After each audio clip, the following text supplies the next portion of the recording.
وہ مرد کو میں مرد کیسے مانوں جو اپنی بیوی کو کمانے کے لیے بھیجے اور خود عیاشی کرے؟ کوڑیاں کھیلتے بیٹھے، کیرم کھیلتے بیٹھے، تاش کے پتے کھیلتے بیٹھے اور بیوی کو کام پہ بھیجے۔ میں پوری ذمہ داری کے ساتھ عرض کرنا چاہتا ہوں، رسول اللہ کے دور میں، اس دور کے بعد تقریباً 5 صدیوں تک کوئی مجھے بتا دے کہ مسلمان کی کوئی آزاد عورت کسی کے گھر میں برتن جھاڑو کرنے کبھی گئی ہے کیا؟ مجھے بتاؤ۔ جس مذہب نے فتنے کے خوف سے عورت کو مسجد میں آنے سے روک دیا، جس مذہب نے فتنے کے خوف سے عورت کو مسجد میں آنے سے روک دیا، وہ مذہب کسی پاپ کی نظر سے دیکھنے والے کے گھر میں برتن جھاڑو کرنے کی اجازت کیسے دے سکتا ہے؟ عورتیں اپنے شوہر کی مدد ضرور کرتی تھی لیکن اپنے گھر میں رہ کے کام کرتی تھی۔ عورتیں کماتی ضرور تھی اپنے آج پتہ ہے جب باہر بچیاں جاتی ہیں کام کے لیے تو لوگ اس کو ایسے دیکھتے ہیں جیسے بلیاں چھچڑے کو دیکھتی ہے، للچائی ہوئی نظر سے۔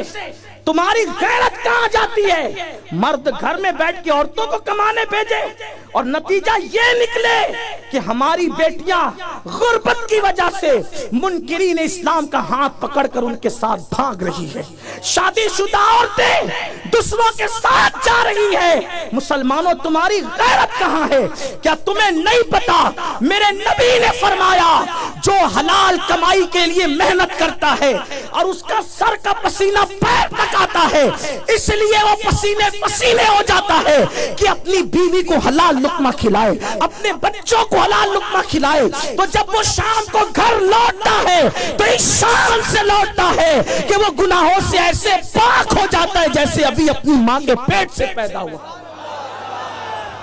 مردوں کا کام کمانا ہے، عورتوں کا کام گھر میں بچوں کی تربیت کرنا ہے، اور اگر کسی غربت کی وجہ سے کمانا پڑے عورتیں گھر میں رہ کے کمائے گی۔ اس پرفتن دور میں کہیں عورتوں کو معاذ اللہ کہیں بھیجا جا رہا ہے اور ہم سب پہ نظر رکھتے ہیں اس لیے کہ ہم آپ کے درمیان رہتے ہیں۔ اس لیے میں آپ سے کہنا چاہتا ہوں اے میری قوم کے جوانوں، محنت کرو، خود کماؤ۔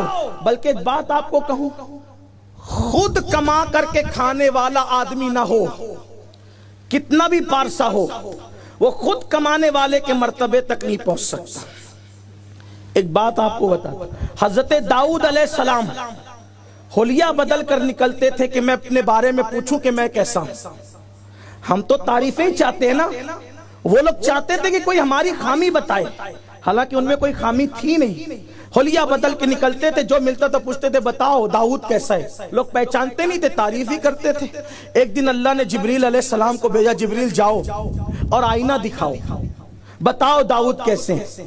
جبریل کو انسان کی شکل میں دیکھا تو پوچھا داؤد کیسے ہیں، فرمایا بہت اچھے آدمی، ان جیسا کوئی نہیں ہے اس دور میں، اس زمانے میں، لیکن بس ایک ہی بات ہے کہ وہ خود کما کر نہیں کھاتے۔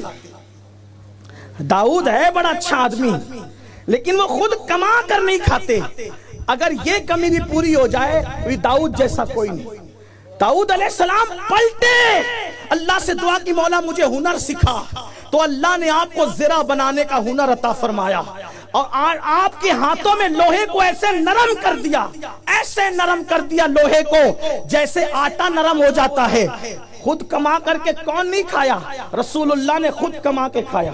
شام کے بازار میں حضور کھڑے رہے، مدینہ منورہ کے بازار میں حضور نے تجارت کی، مکے کے بازار میں حضور نے تجارت کی۔